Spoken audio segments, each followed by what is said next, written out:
What's up, theme parkers? I hope your 2021 has gotten off to a great start. Now, it's been a while since we've updated you, so in this video, we're going to cover quite a bit of ground, including answering your questions about animatronics, as well as addressing the new logo, and exactly what we're building at the mall. So let's get started. But first, please like this video and subscribe to our channel for more updates. We're opening up 7,000 square feet of family fun. That includes 2 rides, an interactive playground, including retro arcade games, sensors, and so much more. It truly is a theme park factory. Which brings me to answering your first question. Everything we're building is a completely original experience, which means there's no worry or concern about infringing on any intellectual property.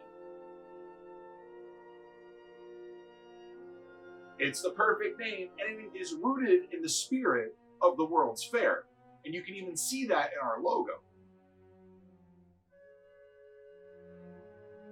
Our high seas adventure takes place in the port of Savannah, and the backdrop there is the early 1800s. The SS Savannah was the first steamship to embark on a transatlantic journey. Now, the backdrop for the theme park factory tour is all the magic and tricks you would expect from a dark ride. Now, across the way, everything's interactive, from the arcade games to what we're doing with building your own animatronic. I've gotten a lot of questions about animatronics. Our DIY kits include a Servo Tester. It is a 3-channel device. It allows you to operate the servos on a loop, or you can manually control them with the potentiometer. But all 3 channels are tied together. It's a tester. So people say, well, what if I want to create an animated sequence or do something like a live puppet? You can always go down the path of Arduino. But that's a whole other universe. If you want to take the more live puppet, live animatronic approach, start with RC radio transmitters in real time to actuate the motors on our animatronics.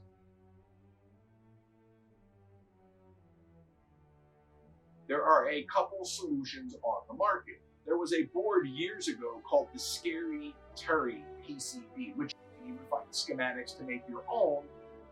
There's also something called the PicoTalk device. And I'll put some links below in the description. So these are ways to actually drive the mouth of your animatronic with real-time audio.